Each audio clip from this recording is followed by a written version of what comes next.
अहो, गार्गी ठीक आहे ना? स्वाती, डॉक्टर चेक करतायत ना तिला. त्यांना बाहेर येऊ देत, मग आपण बोलू डॉक्टरांशी.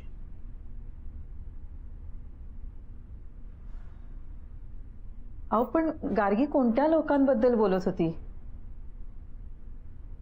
ऍक्च्युली मलाही समजत नाहीये गार्गी असं का बोलली. तिच्या ऑफिस मधल्या सगळ्यांचं तर म्हणणं आहे की त्या बंगल्यात कोणीच राहत नाही.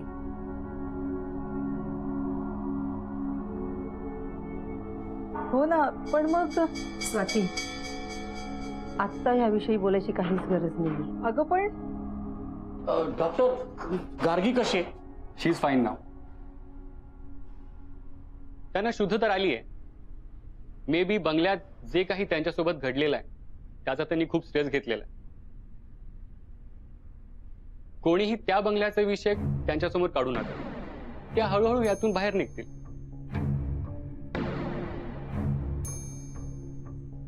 ठीक आहे डॉक्टर, पण मग तिला डिस्चार्ज केव्हा मिळेल? माझ्या मते त्यांना तुम्ही घरी घेऊन गेला तरी चालेल. कारण ह्या अवस्थेत त्यांना इथे ठेवलं तर त्यांच्या मनात परत त्याच गोष्टी येतील. सो बेटर त्यांना घरीच रेस्ट करू दे. ही काही औषध आहेत, ते आणून द्या. स्वाती, मी आलोच पटकन. ठीक आहे.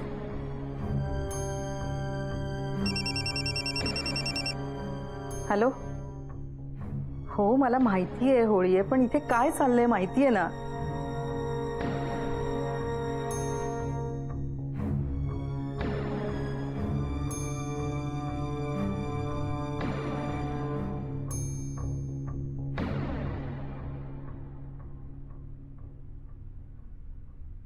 किरणताई, बरं झालं तुम्ही भेटलात. माझं महत्वाचं काम होतं तुमच्याकडे. बोल ना, काय झालं? ताई, ती समीधा आहे बघा, मागे तुम्ही तिला बघायला आला होतात. तिचं काय झालं? ताई, ती काहीतरी बोलली मगाशी. मी तिच्या खोलीत सफाई करायला गेली ना, तेव्हा स्वतः ऐकलं. पण मी तिला बघितलं तेव्हा तिचे डोळे बंद होते. पण मला वाटतं तीच बोलली होती. खोलीत दुसरं कोणी नव्हतं बघा. आता डॉक्टर सांगतायत ती बोलत नाही, कोमात आहे. पण ताई, तुम्ही येऊन जरा बघा ना तिला. चल. चल.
शुभदा, काळजी करू नकोस. समिधा लवकर बरी होणार आहे. ताई, पण तो आवाज. शुभदा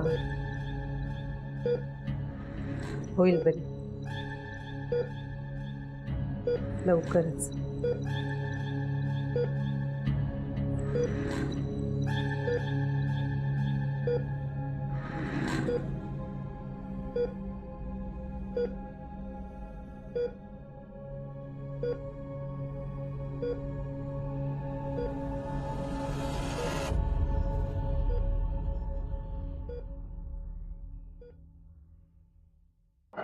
मॅडम, डिस्चार्ज पेपरवर सह्या करायच्या आहेत. तुम्हाला बोलवलंय. हो, आलेच.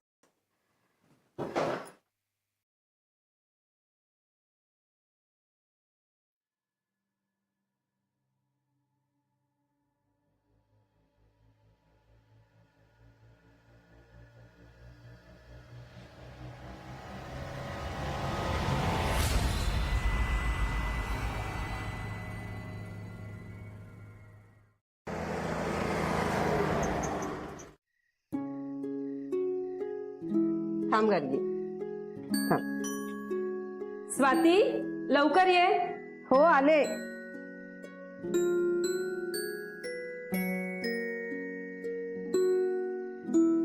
आई, हे सगळं काय चाललंय? तुला माहितीये ना आई, मला हे सगळं नाही आवडत. मला फक्त एवढंच माहितीये की यापुढे तू फक्त माझं ऐकणार आहेस.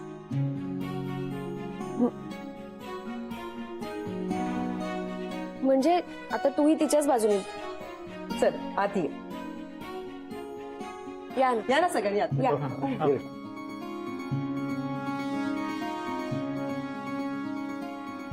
या. मस्त यार. बसा. जबरदस्त.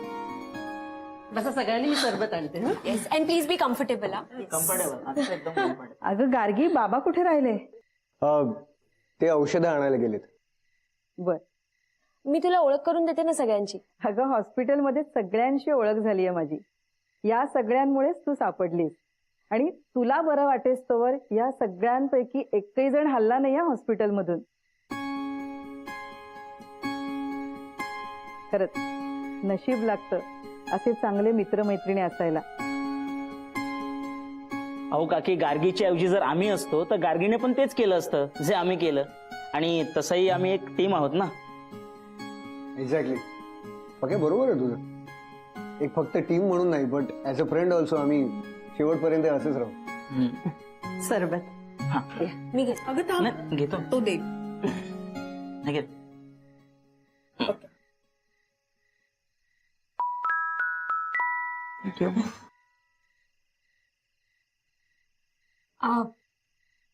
गाईज, तुम्हा सगळ्यांना थँक्यू.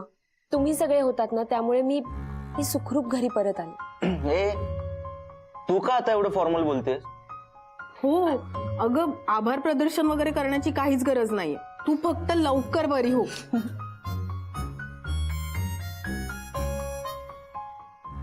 तुला जर थँक्यू म्हणायचंच असेल ना तर त्या रुचिताला एक चिप्सचं पाकिट आणून दे ना.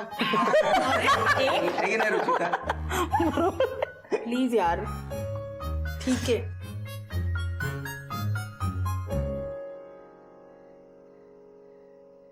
गार्गी चल निघतो आम्ही.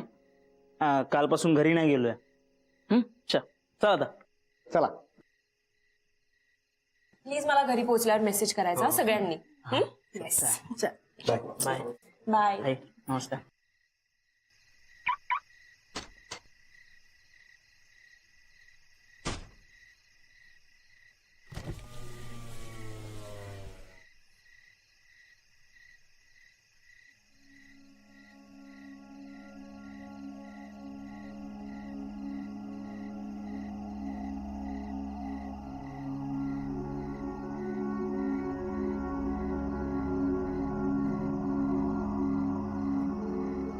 हॅलो, सिटी हॉस्पिटल का? नमस्कार, मी क्षितिज निंबाळकर बोलतोय. ऍक्च्युली तुमच्याकडे आज सकाळी महाजन नावाचं गार्गी महाजन मीच सकाळी घेऊन आलो होतो त्यांना. मला त्यांच्याशी बोलायचं होतं, तर बोलता येईल का? हो, त्यांना ऑलरेडी डिस्चार्ज मिळालाय का? मग मला त्यांचा किंवा त्यांच्या फॅमिली मेंबर्स पैकी कोणाचा नंबर मिळू शकेल का? हां प्लीज सांगा ना, मी ऐकतो. 98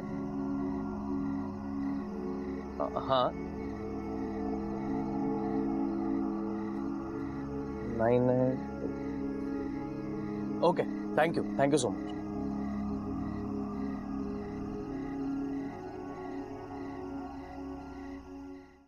चल रे. ऐक, औषधं वेळेवर घेत जा आणि प्लीज काळजी घे स्वतःची. Gargi take care. Bye Gargi.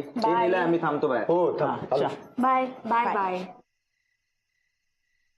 अरे आत येऊन बूट घाल ना. नाही झालं ग. खुर्ची देऊ का मी? नाही ग, झालं.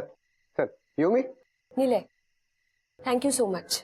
अरे का आयुष्यभर थँक्यूच म्हणणार आहेस का? नाही तसं नाही, पण खरंच गार्गी, जे झालं ते झालं. त्याचा जास्त विचार करू नकोस आता. आणि सगळ्यात महत्वाचं, आता 2 दिवस तरी घराच्या बाहेर पडायचं नाही. पण हे बघ, एवढं सांगून सुद्धा जर तू ऑफिसच्या आसपास जरी दिसलीस ना, मला संजय सरांना सांगून तुला घरी बसायला लावीन. अरे पण हसतेस काय तू? I am serious.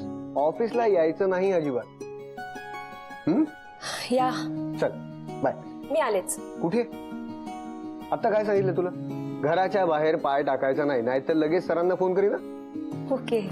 बाय. ठीक आहे.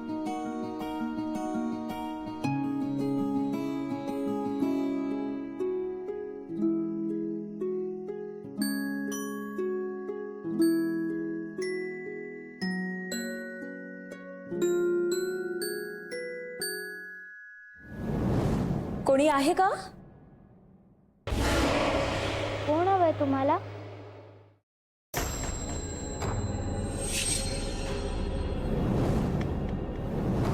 फोटोपेक्षा प्रत्यक्षात चांगली दिसतेस. फोटो? तुला थोडी वाट बघावी लागेल. तो आत्ताच बाहेर गेलाय. कोणाबद्दल बोलताय तुम्ही? त्याने तुला सांगितलं नाहीये का घरच्यांबद्दल? किती छान काढलेत ग तू चित्र. आणि ही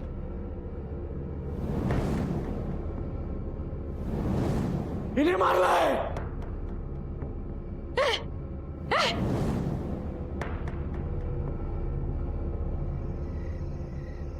गार्गी महाजन.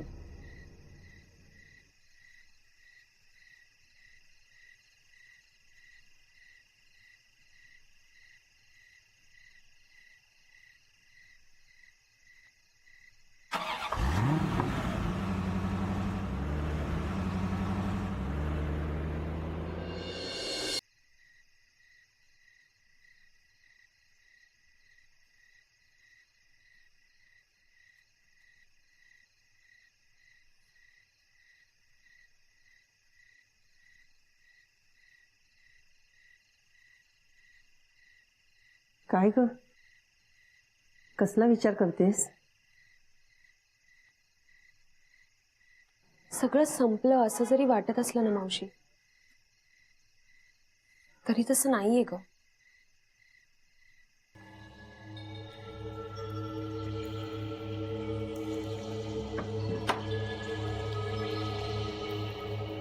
काय झालं गार्गी?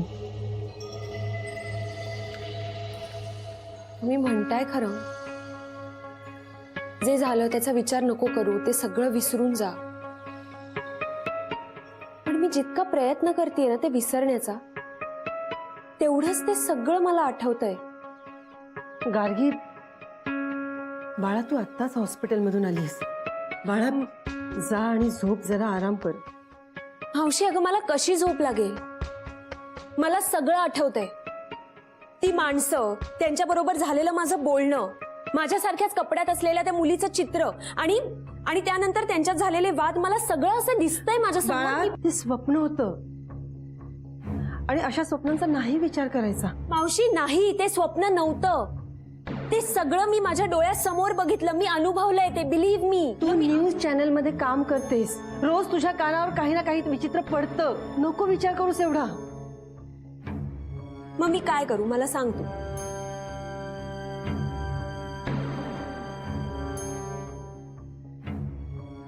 हे एक स्वप्न होतं, फक्त स्वप्न. बस. नाही हे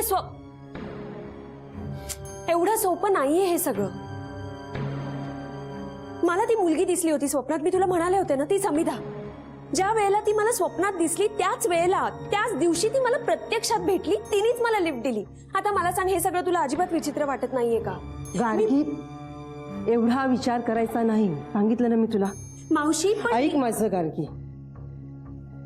एकही शब्द बोलायचा नाही. निमूटपणे आत जायचं आणि झोपायचं.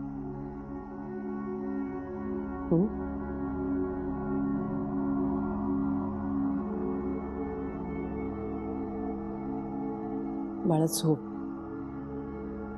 खरंच तुला बरं वाटेल.